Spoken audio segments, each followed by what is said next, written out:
What if I told you that my spouse planned the wedding of a lifetime after 50 years of marriage, 50 years of compromise, sacrifice, and loyalty? But not with me? This is the tale of a mother who discovered too late that her son had abandoned her, a wife who sacrificed everything only to be treated like an afterthought, and a woman who, after decades of being ignored, made the decision to stand up for herself. I can still clearly recall that day. I was by myself at home, huddled up in the dark on the couch, too exhausted to make dinner or even turn on the lights. Half a century. That day felt heavier than all the others combined, even though I had spent 50 years of my life with Henry. My reverie was broken by the sound of footfall on the porch. Henry entered via the front entrance, still dressed in his best suit, which he reserved for important events. The collar had a light lipstick smear. He was followed by my son Daniel, who was carrying my 1-year-old grandson Jacob. Claire, his wife, followed closely behind, her face tensed with pain. "Mom?" Daniel's tone was too informal. "Why are you sitting in the dark like this?" I gave a chilly laugh. It was an absurd question. "I live here. That's what I should be asking you," I said bluntly. "Where did everyone go today?" Henry stooped to knot his shoes, hardly looking at me. "What's the matter?" he whispered. "You are behaving strangely." I took a while to respond. My heart was thumping in my chest as my palm tightened around my phone. "Where are you?" I inquired. Daniel let out a deep sigh, as if I were being crazy. "We were just," Mom said, "running errands." "Runarounds?" My voice wavered. "Are you referring to that?" Henry said nothing. Daniel made a clumsy move. Claire appeared to want to blend in with the wall. After unlocking my phone, I retrieved the video and pressed play. The crystal clear video of Henry standing at an altar wearing that exact outfit glowed on the screen. Another woman had a strong grip on his arm. As he kissed her, the audience applauded. A wedding. My spouse had organized a wedding. It was with a woman I had never seen before. Not with me, his wife of 50 years. And among the crowd, he stood with pride, rejoicing as though it were the most joyous day of his life. Was Daniel. When Henry saw the footage, his face contorted. Leaping from the couch, he grabbed my phone. "Rebecca!" He let out a bark. "Why in the world did you spy on me?" His initial response was fury at being discovered, not sorrow or guilt. I shook my voice and added, "You're unbelievable." "You misled me," to my face. In front of me, Henry grabbed my phone and erased the video, as if it would somehow make what I had seen disappear. He spat, "It's unbelievable that you followed me. I never imagined you would go to such a low level. I'm the one at fault then?" I fired back. "You betrayed me. You arranged another woman's wedding." Straightening his suit as if this didn't matter, Henry scoffed. "Paula is ill," he stated icily. "Breast cancer is killing her. Having a wedding was her final wish. A memorable day spent with me. What should I have done? Refuse?" I gaped at him in shock. "You think I'll believe that? That's the reality." He raised his voice. "We knew you would overreact, so we kept it from you. Excessive." Stunned, I repeated. "You married her, Henry. This isn't a true marriage." "Like that made things better," Henry barked. "It's merely a symbolic matter. For her." What I was hearing was unbelievable. "For her?" My voice wavered. "You and I have been married for 50 years and I have never had a wedding, but she does?" Daniel interrupted Henry before he could answer, his voice piercing with annoyance. "You're being absurd, Mom." Stunned, I turned to him. "Funny?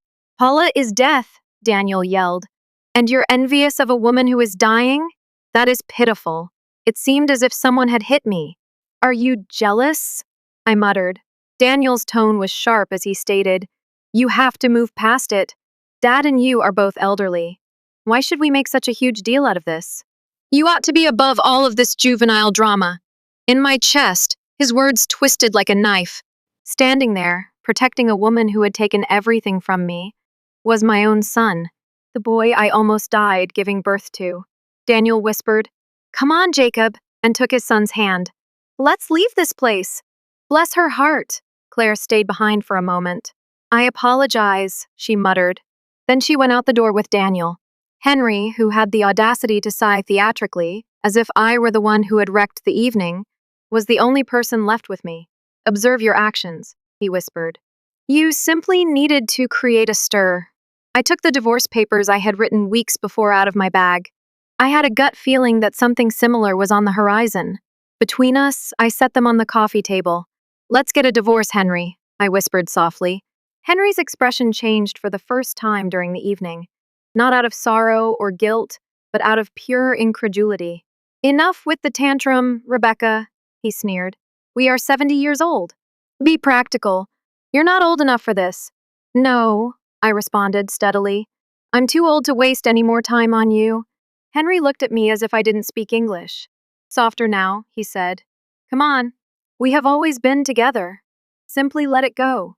I gave a headshake. I will not waste what little time I have left feeling invisible, unloved, and unwelcome. Are we really going to end things like this? Henry asked, glancing at the divorce papers before turning back to face me. I got up, picked up my luggage, and walked over to the guest room. Yes, I said behind my back. We are. His voice followed me. All right, I'll put my signature here. But in case you need anything at all, you can still give me a call. I didn't answer. Nothing else could be said. Daniel was already awake when I pushed my bag to the door the following morning. He frowned when he noticed the bags. He moaned, You're being silly, Mom. I paid him no attention. He stepped in front of me and asked, Really? You're simply going to leave Dad to fend for himself? Who will prepare the food? Who will do the cleaning? Who will keep an eye on Jacob? My voice was like ice as I turned to face him. I am not your maid, Daniel, I said. Your babysitter is not me. Your mommy is me. And I gave this family everything I had for 50 years. In exchange, what did I receive? Daniel merely looked at me in disbelief. I hope that one day you realize what you've thrown away, I stated icily. After getting my suitcase and changing my shoes, I left the house. Daniel threw a cup into the sink behind me, and I heard the glass break sharply. I didn't turn around. I had lived for them, for Daniel and Henry, for 50 years. However, as soon as I left that door, I began to live for myself. After I left, I spent some time with Olivia. The only person in my life who has ever told me the truth, even when it hurt, is Olivia, my younger sister, by 5 years. She also didn't hold back now. Olivia threw a cup of coffee in front of me and added, I told you Henry's been a self-absorbed asshole for years. I rubbed my temples and moaned. You're not assisting. She gave a shrug. Comfort was not the reason you came here. You knew I would be honest with you, which is why you came here. She was right, and I detested it. 3 days had passed since I left that house. 3 days since Daniel supported Henry like a brainwashed cult member, as Henry stood there with his arrogant, smug look. It's been 3 days since I came to terms with the fact that all I had created and the life I believed I led was a lie. I don't understand, I murmured, gazing into my coffee's swirling blackness. How could he have thrown everything away like that after 50 years? Olivia's eyes softened as she sat down opposite me. Because Henry has never appreciated you as much as you did. My stomach turned over. But Olivia grinned sharply and said, Oh, honey, Daniel gained knowledge from the greatest. You allowed him to treat you the way Henry instructed him to. My throat constricted. That wasn't the case. Was it not? Olivia raised an eyebrow. Who brought Daniel up? Yes, I did. And who prepared his meals? After him, did you clean up? Watched his child while he and Claire were away for the weekend? I took a deep breath. And who offered justifications for Henry's disregard for you? Olivia's voice became piercing. Who overlooked Daniel's actions when he began doing the same thing? I shut my eyes, Olivia said. Look, in a softer tone. I don't hold you responsible. However, you centered your entire existence around them. You sacrificed all for them. They now believe they have a right to it. I detested her accuracy. I muttered, I don't know how to undo 50 years of this. Olivia crossed her arms and leaned back. You don't need to reverse it. You simply must stop allowing it to go on. She said it with ease. Olivia had never been wed. With a prosperous profession, no children, and the kind of confidence that made men uneasy, she had created a life on her own terms. She never required permission from others. I had been looking for it all my life. From Henry, from Daniel, from everybody. It buzzed on my phone. I looked at the display. Henry. I took a trembling breath and turned the phone over. What is his desire? Olivia inquired. I answered, to get me back. Or perhaps just to keep a straight face. Olivia snorted. Normative. Once more, the phone buzzed. The name of Henry appeared on the screen. Will you respond to it? Olivia inquired. I paused. I shook my head after that.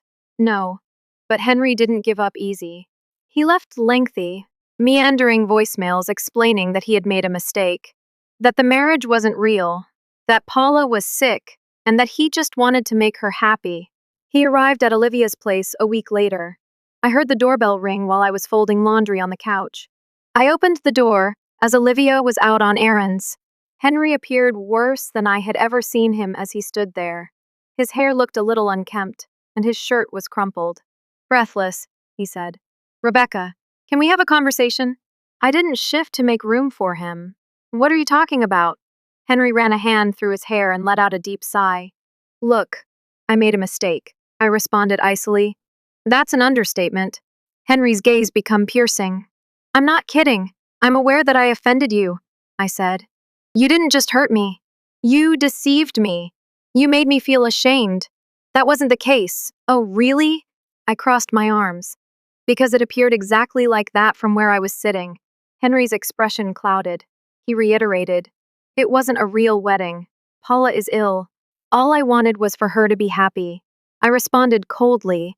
You keep saying that like it makes it better, as if it's somehow acceptable that you didn't sign a valid marriage license. Henry's mouth clenched. You've been so dramatic all your life. It made my blood boil. And you have always been a self-centered jerk. His gaze expanded. Rebecca, I interrupted, saying, you let Daniel stand there and humiliate me. You allowed him to treat me like a resentful child while you stood there. And you remained silent. Henry's lips curled. He was attempting to keep me safe. I chuckled icily. From what? From the results of your own deeds? Henry's eyes fell. I'd rather not fight. So why have you come here? He opened his mouth, then shut it again. He said, because I miss you, at the end. I gazed at him. For a moment, just a moment, I nearly trusted him. Are you even aware of the reason you miss me? I spoke quietly. Henry's forehead wrinkled. What sort of inquiry is that? Are you missing me? I said it again. Or do you simply miss having someone to take care of your shirts, cook for you, and boost your self-esteem? Henry's expression contorted. That is unfair. No, I replied. I gave you half of my life, and you wasted it on a woman you hardly knew. That's unfair. Henry closed his mouth abruptly. I inhaled deeply. Henry, we're done. You don't mean that, he muttered. I gave a small smile. Indeed. Yes, I do. I retreated when Henry took a step forward as if he were going to touch me. His hand fell to his side in vain. I promised not to serve you with divorce papers at work if you left right away. Henry's face went white. I'll sign, he declared. But you're doing something wrong. No, I quietly said. I made a mistake by assuming you would pick me. Something flashed in Henry's eyes, perhaps rage, but he remained silent. Without turning around, he went down the porch steps. I shut the door. I had trembling hands. I feared my ribs could fracture from the intensity of my heartbeat. However, beneath the adrenaline, there was a sense of relief. I no longer felt afraid. I wasn't questioning myself.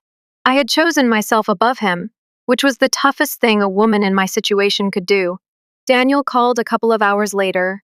My chest constricted as I gazed at the telephone. I anticipated this outcome. Daniel would make an effort to protect Henry. He would attempt to use remorse to get me to forgive him in order to protect the family. I replied. Daniel murmured in a strained voice.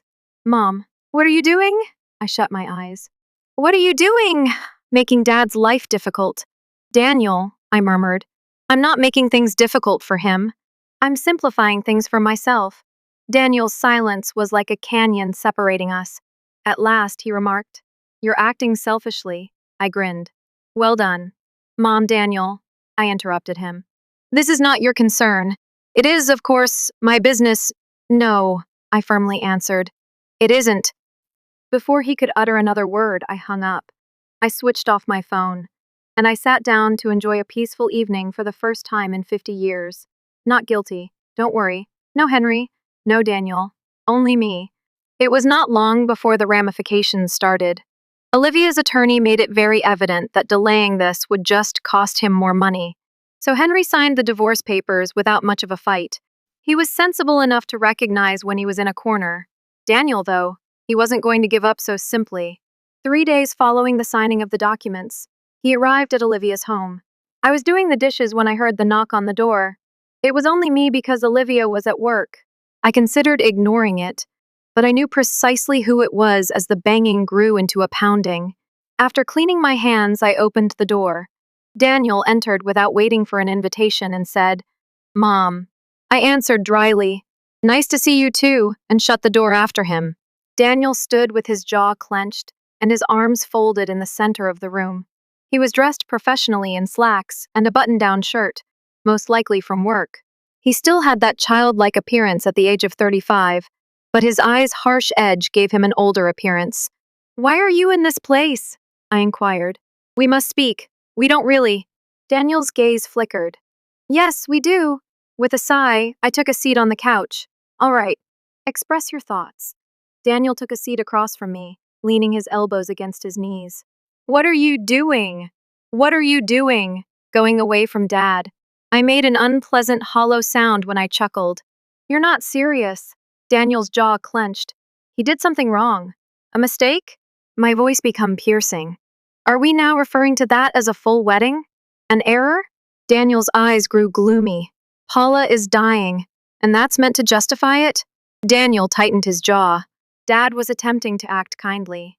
"You know," I repeated, unable to believe it. "Are you able to hear yourself?" Daniel let out a deep sigh. "You've never been able to forgive others." My blood pressure went up. "Pardon me?" "You understand," Daniel remarked. "You've been hard all along. Challenging." Painfully, my chest clenched. "Hard?" Daniel combed his hair with his hand. "See, I understand. You're in pain. However, you've always been emotional and domineering, which may be why Dad felt he couldn't tell you about Paula." Stunned, I gazed at him. "So I'm to blame for this?" I said icily. Daniel gave his face a rub. "I'm not implying you are," I said, my voice growing piercing. "You're claiming that because I wasn't accommodating enough." Dad betrayed me.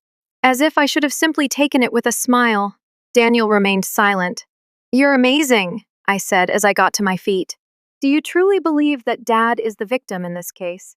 "He's making an effort," Daniel replied with clenched teeth. "He apologizes." "Oh, he's sorry?" I chuckled sourly. "So that improves everything?" Daniel's mouth clenched. "You're making things more difficult than they need to be," I sneered. "For whom? He? Or you?"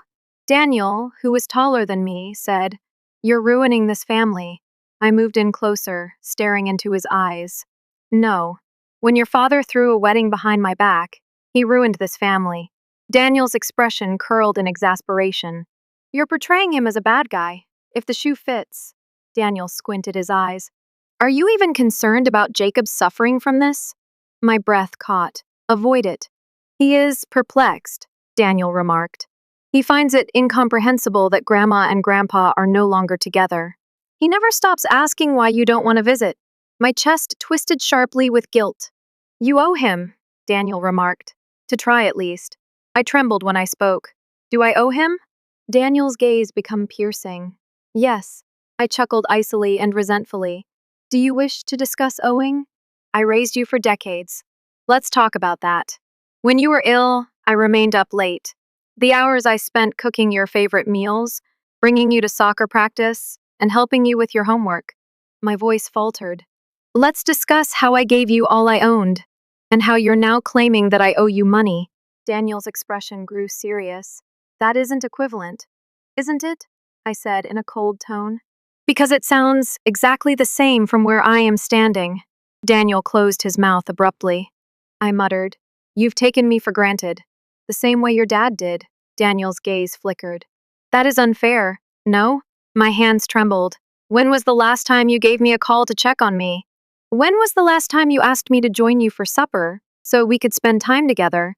Not to watch Jacob?" Daniel's shame twisted his features. "Mom," my voice constricted as I said, "you don't even see me. I'm merely a function to you. A tool." Someone who makes your life easy by watching the infant and preparing food. Daniel opened his lips to argue, but he restrained himself. I whispered, I love you. However, I will no longer tolerate your treatment of me in that manner. Daniel squinted his eyes. So you're simply going to leave? Yes. His face grew stern.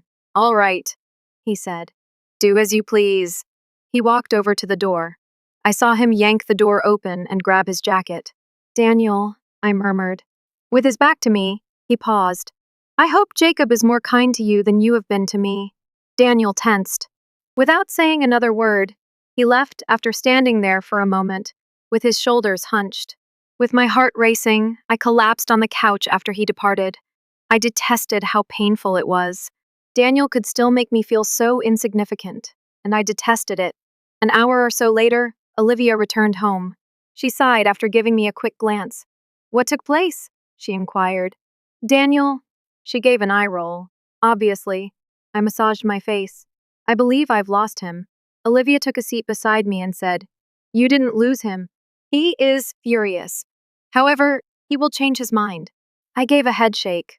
No, he won't, in my opinion. Olivia closed her hand over mine. Then you might be in a better position. My throat constricted. He is my son. I understand, Olivia murmured quietly. However, you cannot make him love you in the proper manner. My eyes were burning with tears. With trepidation, I inhaled. I muttered, I thought he'd understand. Olivia gripped my hand tightly. Sons like Daniel are raised by men like Henry. The first shut my eyes. Olivia let out a sigh. You must quit waiting for them to pick you. I took a deep breath. What should I do now? Simply put, Olivia said, you move on. You create something new. My chest hurt. How?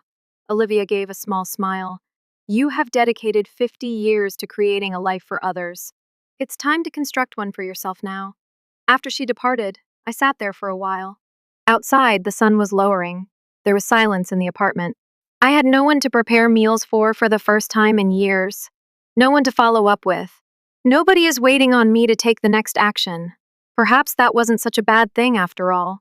Olivia might have been correct. Perhaps I should start living for myself. True to pattern, Daniel hadn't contacted in the 2 weeks after leaving Olivia's house. I initially convinced myself that I didn't give a damn. Daniel had no trouble acting like a spoiled child if that was his desire. But it hurt in the back. Even though I wasn't prepared to tell Olivia, I harbored a pitiful hope that he would change his mind and perhaps come clean one day. However, Daniel was the son of his father. For decades, Henry had taught him how to evade accountability and manipulate the truth to suit his interests. Daniel could act like he was the victim, so why would he apologize? One evening, Olivia came home with a playful twinkle in her eye, and I was trying to distract myself from it. She tossed her purse on the counter and declared, We're going out. I scowled as I sat on the sofa. Where? Supper, said Olivia. And beverages. I gave a headshake. I don't feel like it, Olivia remarked. You're never in the mood. That's precisely why you should get up from that couch and accompany me. I have nothing on to wear. Olivia's grin widened. So it's fortunate that I went shopping. Olivia placed a stylish black dress on my lap before I could object. I hadn't worn something like that since Henry stopped seeing me, but it was classy and easy. I said, I can't wear this. You can, Olivia replied. You're attractive. Take ownership of it. I chuckled. I'm 70 years old. Olivia raised an eyebrow. And I gazed at the gown. Then I found myself getting up and going to the bedroom for no apparent reason. We found ourselves in a stylish little restaurant in the heart of the city, with soft jazz music playing in the background and dim lighting. Henry would have detested this kind of establishment because the portions were too little. Before I could object, Olivia ordered us cocktails, and I was already beginning to unwind when the waiter brought our appetizers. I sipped my drink and confessed. This feels weird, Olivia grinned. That's because you're enjoying yourself. It was accurate. It had been years, God, since I had felt this light. Perhaps decades. Sitting there knowing that I didn't have to get home quickly to cook, clean, or wait for Henry to show me his love felt liberating.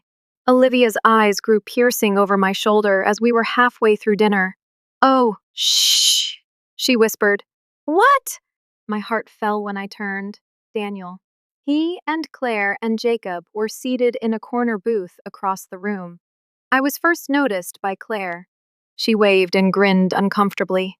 I made myself return the wave. Daniel looked into my eyes. He had a harsh, closed-off look. He leaned in Claire's direction and muttered something. She looked at him but remained silent. "Are you ready to go?" Olivia inquired. With a raised chin, I said, "No, I'm not going anywhere. It wasn't me who had an issue, but Daniel. I wasn't going to back down because he couldn't deal with the fallout from his own actions." After a few minutes, Daniel got up and walked across the room to me. As he got closer, Olivia's eyes narrowed.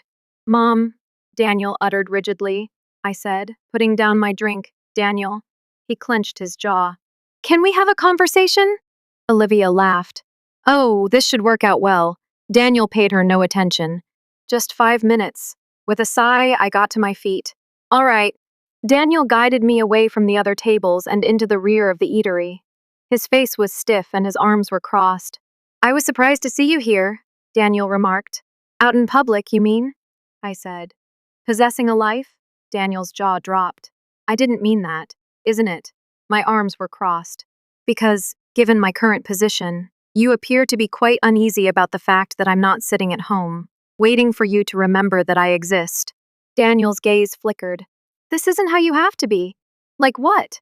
"Angry," Daniel murmured. I gave a sharp, sour laugh. "Angry? Do you believe I'm resentful?" Daniel let out a deep sigh. "Look, you're making things so hard, and I just don't understand why. Who finds it difficult?" "Sharply," I said. "For you? For your dad?" "In Jacob's honor," Daniel said. "He finds it incomprehensible that you no longer visit." My chest twisted with a piercing agony. "And who is to blame for that?" Daniel tightened his jaw. "His grandmother is you. You have an obligation to him." I moved in closer. "I'm under no obligation to correct your errors, Daniel." He tensed. I said, "I was there for you. You were raised by me. I stood by you. And you supported your father when he made fun of me." Daniel made a strong line with his mouth. "There was nothing else I could do," I answered. "You had the opportunity to defend me. You had the opportunity to correct him. You had the option to apologize to me. However, you didn't." Daniel's eyes fell. "I apologize," he replied quietly. Painfully, my heart twisted. Those words felt hollow now that I had finally heard them after waiting so long. I said, "You don't have to apologize to me. Jacob is." Daniel's head jerked upward. "What?" "I told you to quit making excuses about your son. Do you believe that being amicable with Henry makes you a good father?" My voice became piercing. "It doesn't.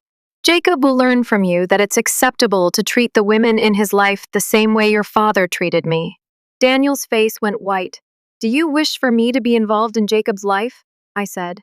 "Then demonstrate to him how to treat others with dignity. Since I'm tired of setting an example."